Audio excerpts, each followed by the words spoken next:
सबसे पहले मैं सलीम अहमद जी जो हमारे कर्नाटक स्टेट के जो विप हैं और 7 एमएलसी जो 3 डिस्ट्रिक्ट के जो है हमारे एमएलसी हैं वो, और यहाँ पर उन्होंने जैसे ही हमने उनका यहाँ पर घर बनाने का जब सुना, सब लोग भी जो है खुश हो गए।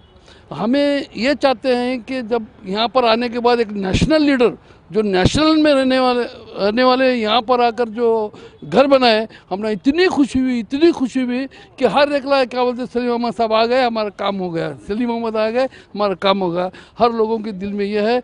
इसी तरह हमें जो है उनको जो है उनकी कुछ भी हो, उनकी जो है हमें जो है मजबूती से उनका साथ देंगे। और हर आदमी, हर गैर कौम का भी आदमी जो है यहाँ पर खुश हो गया है उन पर यहाँ पर आने के बाद।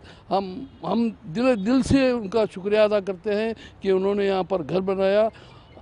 इतना कहते हुए मैं उनकी फैमिली, उनका सबका भी उनका जो दिल बनाकर जो यहाँ पर ऐसा तो वहाँ पर यहाँ पर ही रहते थे, वो अठवाड़े में 3-4 दिन यहाँ पर ही रहते थे, लेकिन वो मज़ा नहीं आया जो कि यहाँ पर घर पर रहने के बाद हमने ऐसा लगा क्या अब हमारे साथ मिल गए वो सब। इतना कहते। मेरा नाम हमीद कोप्पद, मैं नॉर्थ कर्नाटक अंजुमन इस्लाम का प्रेसिडेंट भी हूँ, ऑल इंडिया रेलवे मुस्लिम एम्प्लॉयज़ का भी प्रेसिडेंट।